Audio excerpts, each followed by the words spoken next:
Welcome to the Soul Archaeology podcast, a space for connection, resonance, witnessing, and learning. Together we'll harvest medicine from the spiral of life, sharing conversations with other embodied humans who have navigated their own initiations and found alignment with their true soul essence. With weekly astrology, energy updates, embodied conversation, and channeled teachings, this is a space for you to land and find resonance with the spiral of your own soul.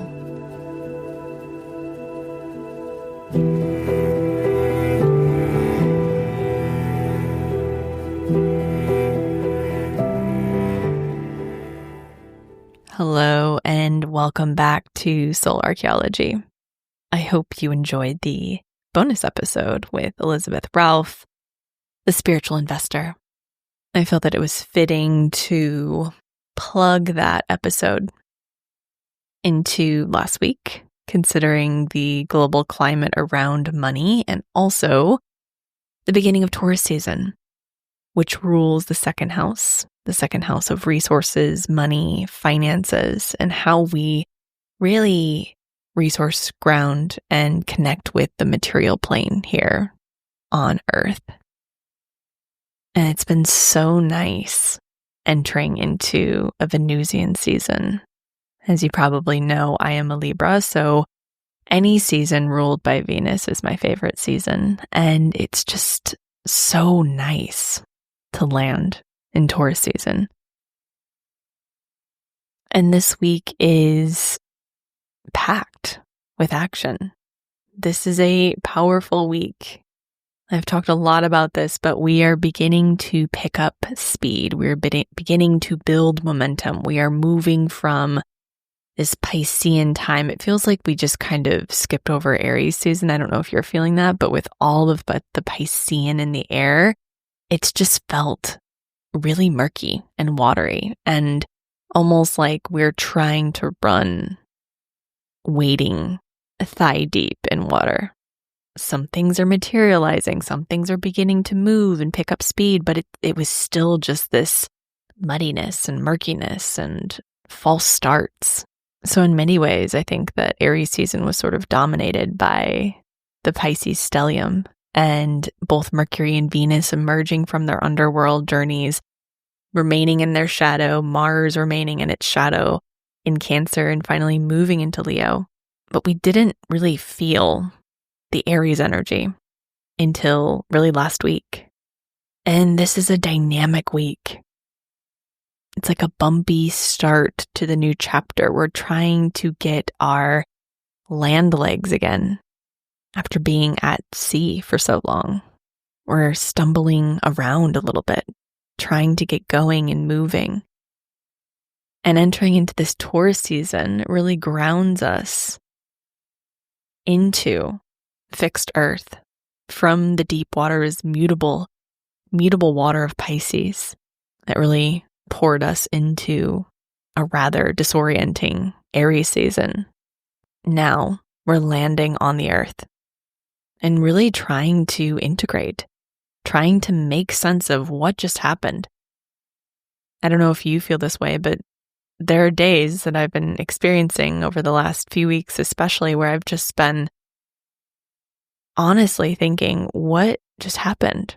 Where did the last 6 months go? And I think that's definitely a result of Mars being in its retrograde in Cancer. And I think in many ways, when we feel out of control, which is a result of Mars being in its retrograde, we feel like we don't have the same sort of power or will or drive that we normally do.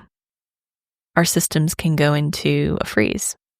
We can feel frozen in the state of unknown or even helplessness. And so I think for many of us, we are thawing from this state. We're thawing from maybe not a full somatic freeze, but even just the sensation of floating and not really knowing where the tide is taking you, where the current's taking you.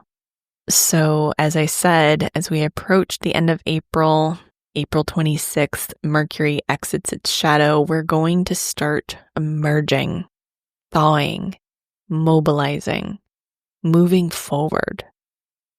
May really is the month of emergence and fire, even though it's a fixed a fixed earth month. We're going to feel Neptune in Aries, Saturn in Aries. We're going to feel Venus and Mercury in Aries. And of course, we know for life we need light, consciousness, heat. We need pressure to create and birth life, fire. So this week begins on April 20th, on Easter Sunday. We have Sun squaring Mars, which is the Sun in Taurus, fixed Earth, squaring Mars in Leo, fixed fire. On the 21st, we have Saturn in the North Node joining in Pisces. On the 23rd, we have Venus joining with the North Node. And then on the 24th, we have Venus and Saturn joining in Pisces. So there's this dance between Saturn, Venus, and the North Node again, midweek. And then on the 26th, Mercury exits its shadow, and Mars and Pluto oppose for the third and final time in a series that began in November of 2024. And then right after that, on the 27th, we have a new moon in Taurus, creating this fixed grand cross in the sky. So this is a pushy week. It's like waking us up from our slumber. It's jolting us awake.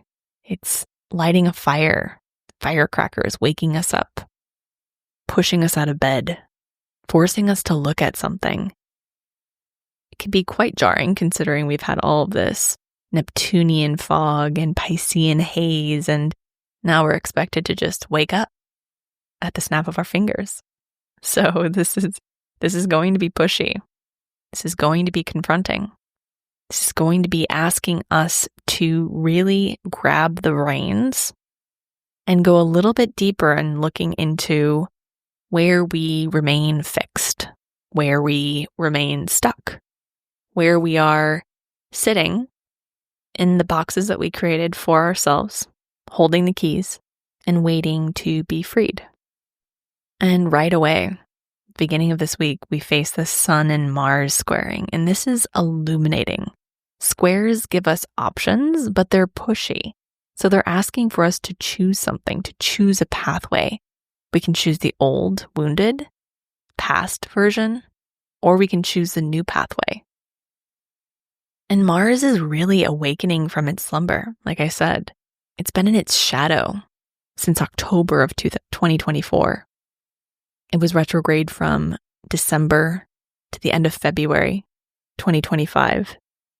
And we're navigating the shadow until early May 2nd, 2025. And it's been moving through Cancer. It just recently, last week, entered Leo again. But it's been slow and a little sleepy, maybe a little lazy, confused, frustrated, protected. And it's gathered all of this psychic and emotional information and data. It has all of this awareness. And now it wants to move forward in a new and different way. And it's immediately met this week with opposition, challenge, accountability. And it might stumble a little bit. Like we might, fall into reactivity. We might feel frustrated. We might fall into that victim consciousness that can sometimes come with the Piscean and Neptunian energy. It's going to reveal where we hold power dynamics in our relationships, where we might be reactive, where we might respond from a wound, where we get frustrated when things don't go our way. It's going to show us where we still need to manage our desire for power. That's a lifelong process. It's part of being human on this planet. We all have a desire for power, and it can be very overt and clear and open and exposed, or it can be very covert and sneaky, even disguised as virtue or care or attunement. And so the sun starts to warm Mars a little bit. It's like, time to wake up, You're moving into an opposition with Pluto. Get ready. We have things to see, things to confront. The freeze is thawing. It's time to grab the reins again. This week is connecting us with the first week of November of 2024. We had a full moon in Taurus in November, and Pluto and Mars's first opposition at the anaretic degree of 29 degrees Capricorn and Cancer. So think back to that timeline. What have you been working through, releasing, letting go of, confronting within yourself in relationship to your own will, your power, the relational dynamics that you engage with in your life? What has changed and transformed within you? This has been such a deeply transformative 6 months. Mars has been doing work within our subconscious. It has been excavating, challenging us. Since these oppositions began in November of 2024, we have been met with incredible pressure, forcing us to look at things, to confront things without a release valve. It's been incredibly intense. Do you even recognize yourself? I know for me personally, I have alchemized so much internally, so many deep, core, rooted emotional layers. I feel like I've been a true alchemist over the last 6 months, and I feel now more in my body than I ever have. But that's what happens.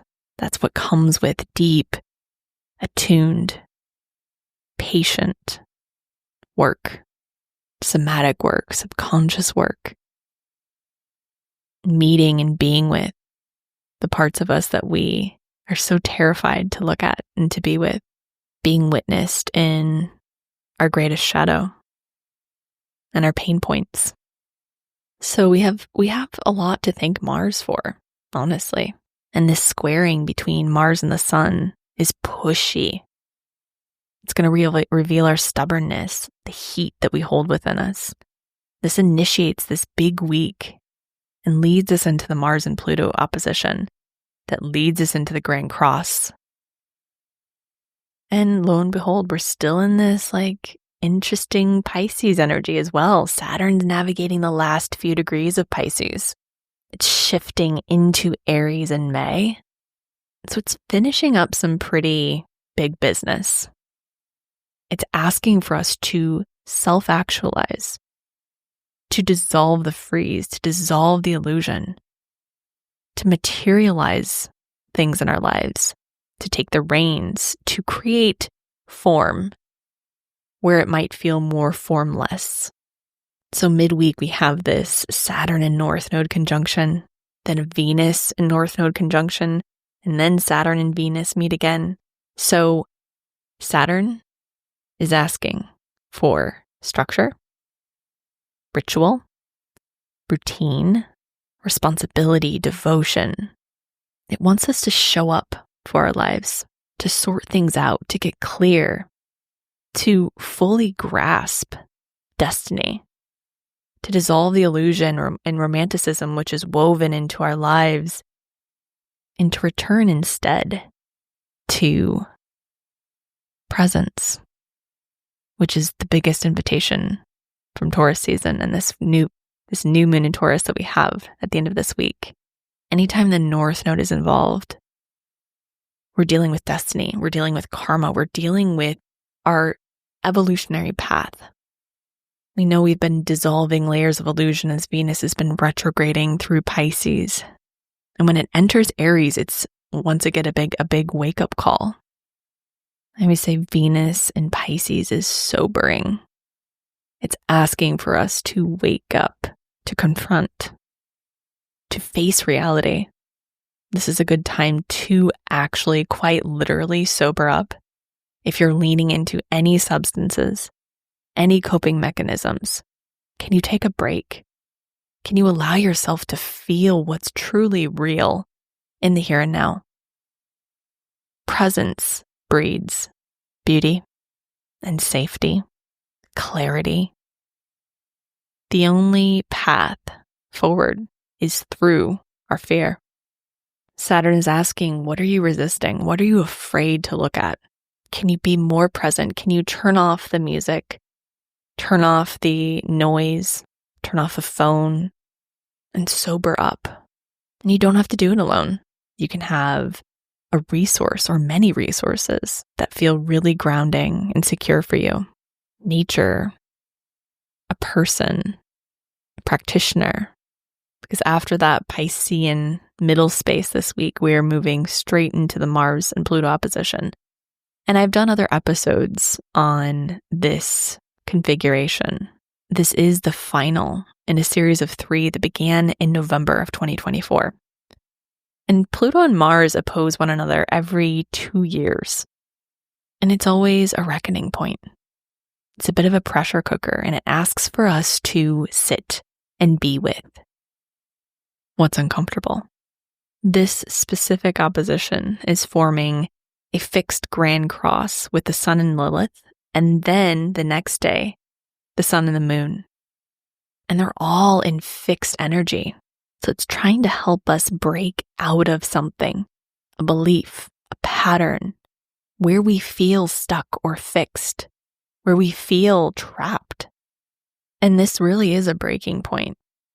We had the first Mars and Pluto opposition on November 3rd of 2024.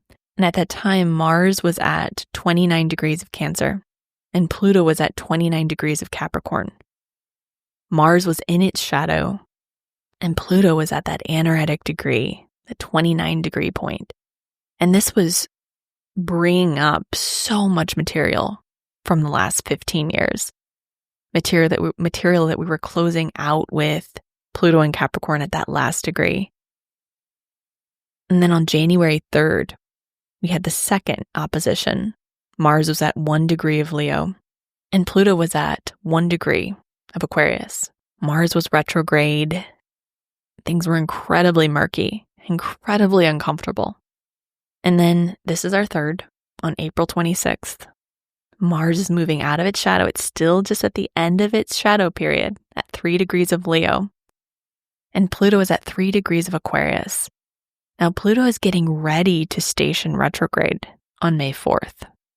So these two are doing this deeply psychic, subconscious dance. Pluto is the higher octave of Mars. Mars is the personal drive and will. It's an inner planet. It's a personal planet.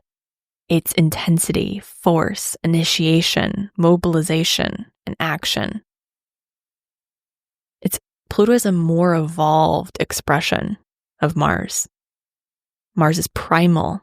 It's aggression, desire, fight, action, and charge. And Pluto is more soulful, conscious. It's about trauma, ideals, beliefs. It deals with the larger collective scope. Pluto deals more with the subconscious. And Mars is more with what is conscious, what's right in front of us, our daily lives. Pluto is larger life themes. And oppositions are struggles. It's where we have to make a choice, where we have to choose one way or the other. We don't have as many choices when we have oppositions as we do squares. It's quite literally 2 planets facing off. And both Pluto and Mars relate to power. With it being in fire and air, it's giving fire and flame to our transformative power, showing us where we need to make changes, where our will and our desires will be front and center. Mars in Leo is the ego. It deals with self. It deals with centering. Mars can be very boastful, very egoic in Leo. Pluto is pushing Mars to evolve in Leo. It's pushing Mars to grow up, to move beyond the ego, to see the wider, bigger picture, to deal and confront with the power dynamics that it's getting caught in daily life. Are you in a power struggle with your boss, with your partner, with your kids, with your family members, with yourself? Where is the ego running the show? We've gained all this psychic material and data over the last 6 months with Mars retrograding. Hopefully we can show up in a more evolved way. We can say and admit where our emotions are running the show, where we're afraid to open our hearts, to reveal what's hidden within us. I talked about heart walls last week. Mars in Cancer, we were asked to confront our own heart walls, where we protect or collapse or wall ourselves off from connection, our connection to self and our connection to others, because we're afraid of the unknown. We're afraid of being hurt. We're afraid of rejection, whatever the wounding is, abandonment. The highest octave of Leo is big, courageous love, open-heartedness. It's a healthy ego. It might feel like everything is falling apart. It could be falling together. With the first two oppositions in November and January, we had this pressure building. Without a release valve, there was no out. We were forced to face something, to reckon with something, without a resolution or an escape in sight. We had to simmer in it, be with it, marinate, acknowledge the discomfort, the pressure, the pain, the wound. It could have felt like you were trapped in something, like you could see what wasn't working, but you didn't know how to fix it. This opposition is an out.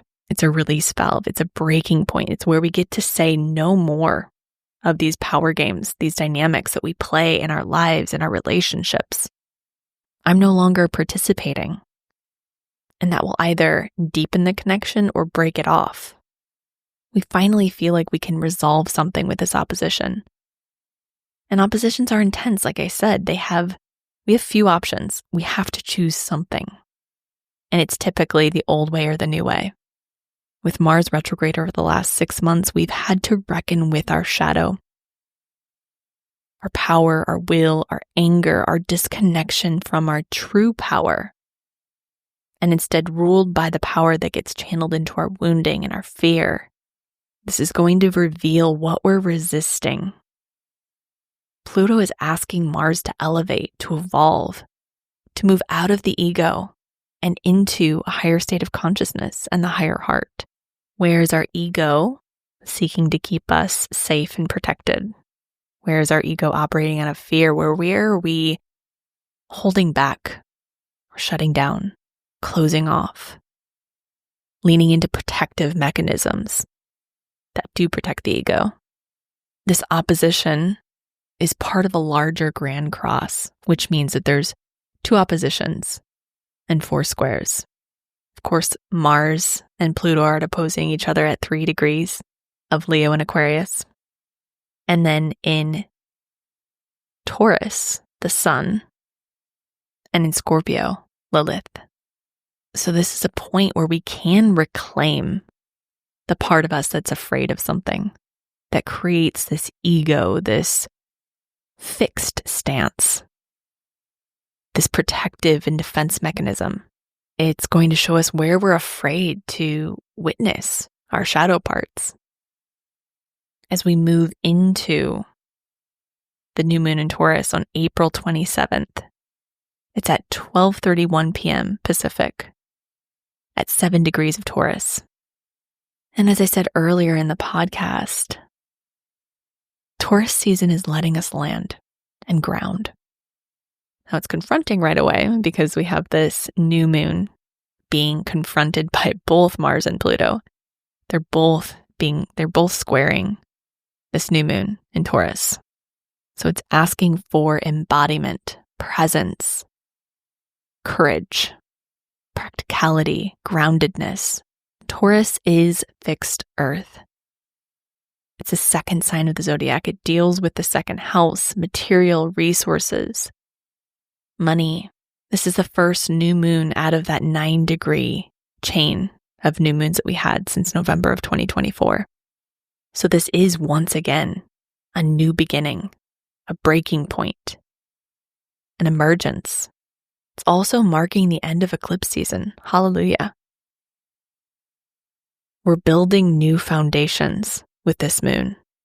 It's grounding and maybe orienting, if not confronting. It is intense, but it's intense because we can handle it. Because we have the tools, we have the resources, we have the safety that we've built in our systems from this long run of emotional processing that we've been doing with Mars and Cancer. And the deeper we go, the more safety we create within our systems. Taurus is embodiment. It's Venus embodied on the physical plane. It's beauty, presence, felt sense, security, grounding, resilience. It's also stubbornness and stagnancy. This new moon is a new beginning. It's the end point and the beginning point of something new. We've had Uranus in Taurus asking for us to embrace change, to be with change, to befriend it. It's getting ready to move into Gemini in July. This is an opportunity now with this new moon and this Taurus season to acknowledge where we might be afraid of change, where we resist it. We can sometimes forget that change uncoils from within, that we can actually grow change from within us, that we don't have to be smacked on the side of the head with change, that we can actually allow it to emerge from our center point when we're present with it, when we give it space to be seen, when we find a safe center within us. Change can uncoil at a comfortable rate, but it requires full presence. So this Mars and Pluto opposition with the new moon in Taurus is going to shake us up. It's going to ask for us to pull from our toolbox our resources that we've built over the last 5, 6, or more years. This new moon will ask for us to drop the ego, to be radically honest with ourselves and others, to pay attention to where we participate in our own illusions. I see this new moon as the garden bed, the place where we've planted seeds. We finally get to step into this new chapter. Can we be with the discomfort of not knowing a little bit longer? Can we still tend to what will be, even if we don't know what that is? We're waiting for these sprouts to emerge, or maybe they already have emerged, but we don't know exactly what it is. Sometimes when I grow things, I'm like, I don't remember what that is. And then it starts to take shape and form more and more. But sometimes the sprouts all look the same. Can we honor our deep roots? What's wants to be nourished within us? The resources, the rituals, the practices, the routines that feel good, that create alignment. And also leave space for change, for the unknown, for what we can't predict. I always say the deeper our roots, the wider our branches, the more sun we can take in, the more consciousness. When we have deep roots and all that we desire uncoils from our center point, a sense of safety when we land in the body and we can actually feel what it's like to be expanded. Sure, we can manifest whatever we want. You might have things that are flying into your field all the time that you're manifesting. But if you aren't able to be present with what's emerging in your life, what's the point? You can't actually feel it. And that's the invitation of Taurus. Enjoying life's pleasures, not just pushing forward into the next thing over and over again, manifesting the next thing and the next thing, but actually being with what already is. Allowing yourself to fully sink into the present moment, to truly discern what you desire. Are you manifesting from the heart or from the ego? What actually feels good in your body? This is the beauty of Taurus season. It's the sacred pause, the space to land, to ground, to orient, to see and witness the change that's unfolding, and to allow that change to unfold within you as well. To receive. This new moon is presence. Even when there's discomfort, choosing presence over escapism. And I truly cannot make it up, but the card that I pulled today from the Untamed Elemental deck for our Soul Archaeology community is the Divine Masculine card, and it's all about presence. Resonant with electricity and an extraordinary skill, Divine Masculine enlists his perfect mind to gallantly deliver creative instruction. He harmonizes his influence with Divine Feminine's untouched omnipresence, giving rise to the exquisite individuality that characterizes all life. This sacred polarity between the Divine Masculine and the Divine Feminine is responsible for the totality of existence and lives within each of us regardless of how we identify ourselves within our own body. Divine Masculine indicates that your full presence is required.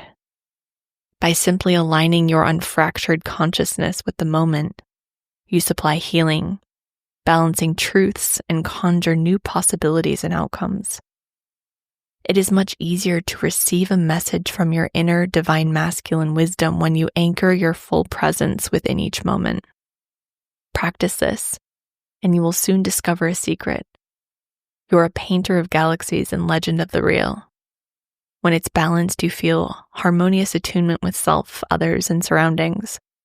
When it's imbalanced, cognitive dissonance, lack of connection to the greater world. To bring into balance, remove distractions, and become fully present in the moment. Do only one thing at a time. And this is an invitation for presence, being present with what is. And as you're present with what is, there's also an invitation to pendulate that. So being with it and then pulling out a little bit, feeling your feet, feeling your body on the earth, feeling something secure and stable around you. You don't have to force yourself to feel or experience something that's truly too uncomfortable. But this time is reminding you that you do have resources. You have the earth. You have support from people around you. You have your own body and all of the wisdom that you've cultivated through your time here on earth and beyond. Thank you for being here.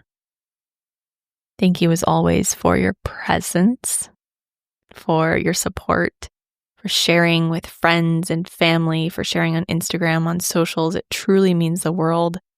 I am so grateful. We're nearing the 100th episode, and I'll be doing a giveaway on the 100th episode. So next episode, I'll talk a little bit about that. Thank you for your presence. Have a beautiful week and happy new moon.